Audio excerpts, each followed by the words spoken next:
It was one of the most controversial and perhaps consequential visits to Taiwan in decades. The Speaker of the House, Nancy Pelosi, has now left the self-governing island, but the fallout remains to be seen. Nick Schifrin looks at her trip and what comes next. Ladies and gentlemen, in Taipei's presidential office building today, the second in line to the U.S. presidency received Taiwan's highest civilian honor and presented U.S. support as part of a global struggle. Today, the world faces a choice between democracy and autocracy. America's determination to preserve democracy here in Taiwan and around the world remains ironclad. Speaker of the House Nancy Pelosi's trip lasted 19 hours. She led a congressional delegation to meet President Tsai Ing-wen. Thank you so much for your presence. Taiwanese lawmakers in a speech broadcast on local TV, and visited the National Human Rights Museum, which acknowledges Taiwan's past history of martial law.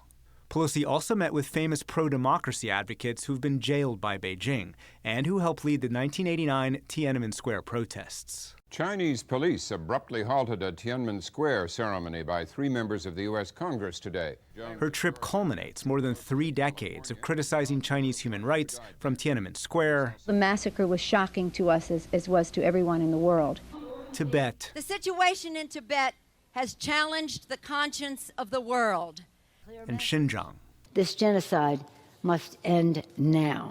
But China considers Taiwan a breakaway province, and Pelosi's trip a threat to its sovereignty. What Pelosi has done is by no means a defense of democracy, but a violation of China's territorial integrity. The relevant measures will be strong.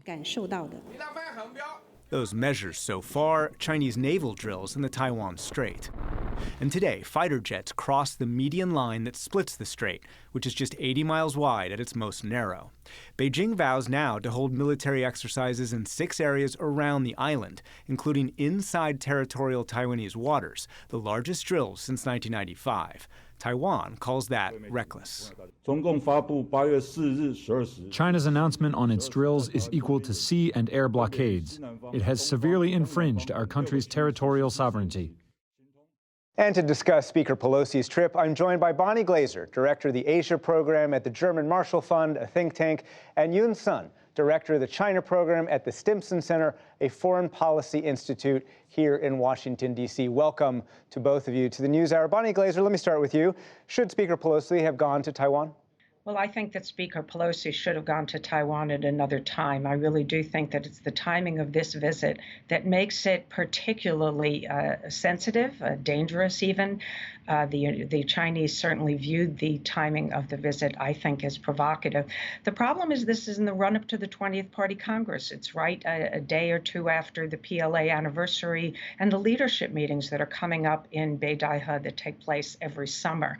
And I think that there was pressure on Xi Jinping to demonstrate a very strong resolve to warn the United States and Taiwan to not go further down the path of threatening Chinese interests. Yun Sun, do you agree that the upcoming Party Congress later this year almost forces Xi Jinping to escalate? Well, I feel that the argument can be made from both ways. That the fact that the Party Congress is coming up could be a factor that put pressure on Xi Jinping to act.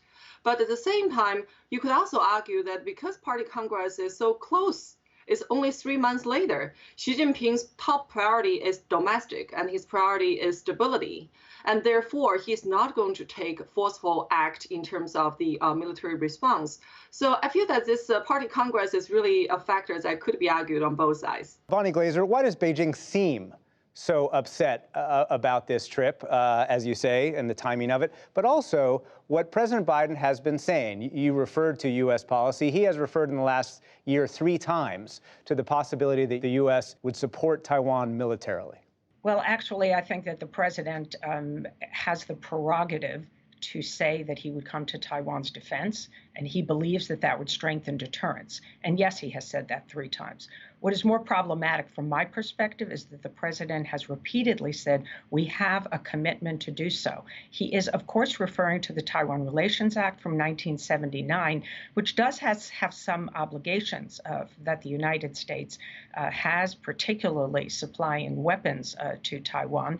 But the United States, since 1979, when we broke our mutual defense treaty with Taiwan, does not have a commitment to come to Taiwan's defense. So I think that in particular has been confusing and probably in China has been interpreted with some concern.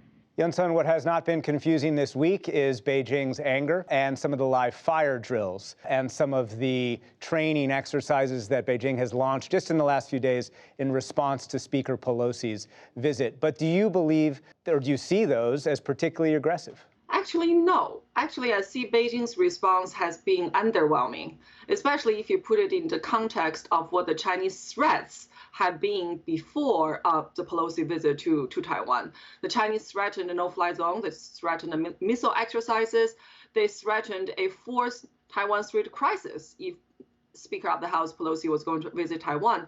But we also know that none of those particularly provocative or aggressive military actions were taken before she landed in Taiwan.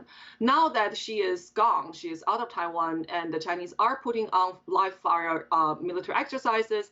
They're also announcing sanctions on Taiwanese products. They also announced the ban of export of natural sand to Taiwan.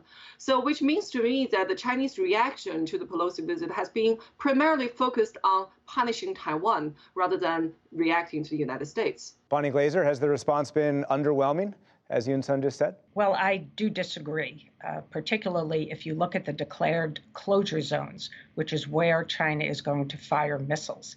They are very close to Taiwan, and in some cases they overlap with Taiwan's territorial sea and airspace. That's within 12 nautical miles of the island. So we will find out when these live missile exercises begin, which is on Thursday, but it looks like the Chinese plan to fire missiles in Taiwan's airspace and perhaps actually fly aircraft in that airspace.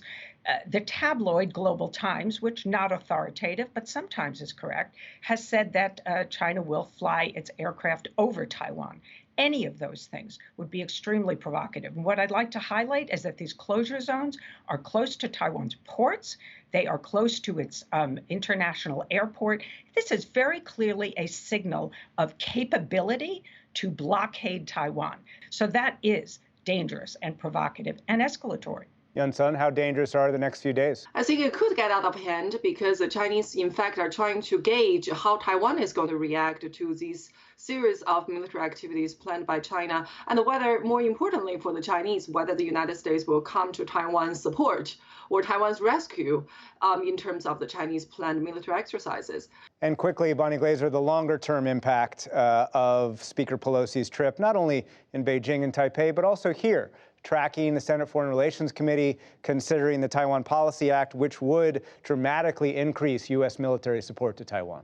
Yes, I think there is bipartisan support in Congress for increasing military support, perhaps providing foreign military financing for Taiwan, so actual resources, and selling more offensive weapons going forward, maybe even designating Taiwan as a non-NATO ally. All of those provisions are in the Taiwan Policy Act. We do not know whether it will pass, but it is indicative of the growing sense of urgency in the United States, in Congress. Also, I believe in the executive branch that the United States has to do more to help Taiwan defend itself. Yun-Sun, quickly, just in the time we have, growing sense of urgency in a bipartisan way in Washington. I think that is quite obvious for the Chinese as well, that they understand that U.S. support for Taiwan is only going to become stronger as time passes by. But the question for Beijing is that should they take actions now, if they know that the future is only going to be more difficult for China to achieve its unification agenda? And there is a voice asking for it. But the counter-argument is that, well, if China takes action now, can China really succeed? And I think that's where the Chinese military becomes more reluctant to provide a straight answer. So yes, indeed, the situation is extremely dangerous. And when we look down the road, it probably will get even more tense as these interactions continue. Yun-Sun, Bonnie Glaser, thanks very much to you both. Thank you. Thank you.